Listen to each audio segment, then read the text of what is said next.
Hello everybody, welcome to the podcast. We're at BIBA 2025 and we're joined today with the lovely Alistair Brownlee. Thank you very much for coming. Hello, thanks for having me. Very welcome. And Simon Johnston. Hello. Hello, thank you for having me. You're welcome. How are you? I'm very good, thank you. How's BIBA?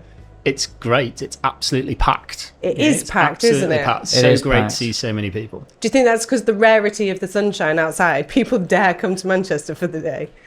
I think it's just still a people-first industry, isn't it? People just love engaging with each other and getting together, and this is one of the best opportunities to do that. It's funny, we've had a couple of conversations like that today where we've seen people walking at one another down the corridor going, oh, hi, friend, I've not seen you for so long. So it's definitely one of those industries where people like to be in it for a long time.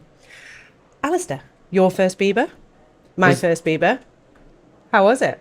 It is my first BIBA. I think I've been to quite a lot of conferences and stuff over the years. I've definitely my first insurance conference. So I'm enjoying it so far. As you said, it is amazingly busy. It's kind of interesting with being quite ignorant about the insurance industry to see how many brands you recognise, how many people are here, and just the buzz about it. It's got a really cool buzz, and as you said, it's nice to see so many people, making connections, greeting each other's old friends, and I think it obviously is a people first industry. I think most industries actually are, and it's always good to be reminded of that.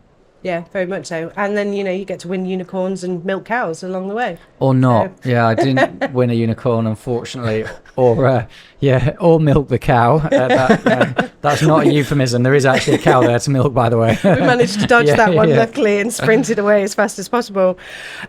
So, gentlemen, tell us about the Brownlee Foundation. Alistair, do you want to kick us off? Yeah, the Brownlee Foundation is now over a decade old. That makes me feel very old. And we started it post the London 2012 Olympics, as Jonny and I were getting invited to go to every school and sports club in Yorkshire, if not the country. And we thought, well, we've got a great chance to have impact on young people, and that kind of privilege comes with a responsibility as well. How do we maximise that the output and the reach we have? And so that was the idea of the foundation: get young people to come to us to have experiential, inspirational days where they could try triathlon, swimming, cycling and running. It grew from one event to I think we've got 16, maybe even a few more this year, about to kick off in the next few weeks, which is super exciting. And each of our events that are now all over the country will have about 1,000 young people, 9, 10, 11-year-old children that come do a free triathlon as part of their schools and go away having been to their local sports facilities, experienced triathlon, hopefully being inspired that they can do something that they didn't think they could do. And we deliver some information on stuff like follow-on opportunities and healthy eating at the same time as well.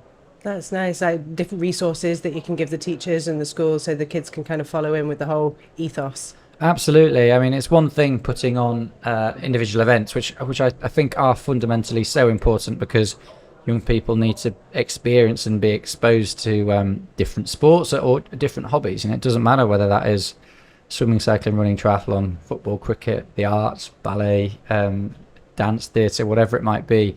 Young people will be inspired, but they have to be exposed to that opportunity first. So we're exposing 15,000 plus children to triathlon this year, and even if a very small percentage of those are inspired to go out and do more of it and be more active, it's a great thing. And so the next part of that pathway, if you like, is to make sure that there are the appropriate follow-on opportunities in those areas for them to engage in, and we do that by working with local clubs and various stakeholders, and supporting sometimes financially, sometimes with equipment, and sometimes by putting on our own sessions when there's a need. So it's a big job, and I'm very proud of the foundation and everyone who works for it. They do a really amazing job. Yeah, it sounds like a really well-knit team and a logistical feast as well, to get through it all. It's quite amazing. We were just chatting before this as well about, I love that you've got the triathlon set up, so there is no equipment necessary, as we were talking about the running, stick on a pair of shoes and out you go. And if kids are inspired in that way, they don't have to go to the pool or have to have a bike or anything like that. There's a mentality to it. It's great. All about removing the barriers for young people to be able to experience sport in this case, and then be removing the barriers to them to be able to do more of it. And there's so many barriers I think we remove by getting young people there, and it's very, we do it in school time, so you're not relying on parents or carers to take them there. We do it at local leisure centres or schools, so it's not far away, so it's easy for them. Even I think sometimes the very act of them going to a local leisure centre, so a lot of these young people probably don't know that there's a swimming pool or a leisure centre just down the road, and so they don't know how to access that. And so just removing the barrier of where that is, they know it's an open and inclusive environment that they can do stuff in, I think is important as well. And the big one, of course, a vast majority of those children that turn up don't even think that they could complete a triathlon, and they leave the day knowing that they could. And hopefully that confidence is another big barrier that gives them the confidence to go and do other things as well. Confidence is massive. So it takes a lot to run the foundation and set up all of these events and all of those resources and stuff. So I guess that's a beautiful segue to how did Markel and the Brownlee Foundation get in touch? Simon? I can talk a little bit about that. So we often talk about being a committed partner, and we're not just a partner to the brokers that we work with or the policyholders that we pay claims to. We're committed partners to the communities that we exist in, and the people in those communities, and they're the people who work with Markel, come and work at Markel. So we've got a commitment to invest in those communities and have a partnership with them. So we're always looking for ways about how we can engage in communities that we exist in and support them and help them thrive. We want to be a people-powered organisation. We want to be an enabler to people. So it's really important that we look for opportunities that kind of have that enablement factor to them. So it was actually about a year ago now when we started talking to Alistair and his team about actually coming to open our new office in Leeds, super new office at City Square House. And that was initially just to support us with the opening. But as part of that, we started to hear more about the foundation, and it just looked like it had been made for us. The guys had set it up really well, done an amazing job at getting it set up. It's clearly something that resonated with the local schools and communities, and they were looking to work with people who wanted to make that bigger, better, and find a better way of doing things. And that's what we're all about. That's in our DNA. So lots of good conversations. This is our first time supporting the foundation, so we've got 3 events this year that we're supporting primarily in London, Manchester and Leeds, but we hope there's lots more potential. This isn't just about putting a logo above the door. This is about getting our people involved in the events, volunteering at that. It's about getting our people to help spread the word in the communities, get more schools, more children engaged, and making sure the people who do engage with it have a really great time. Because everything that Alistair's just talking about, this is not just about the day and attending the day, it's about what it leads to next. And so we are just super excited to be involved in that. Igniting that passion, that fire that will hopefully see them through for a lifetime. Absolutely.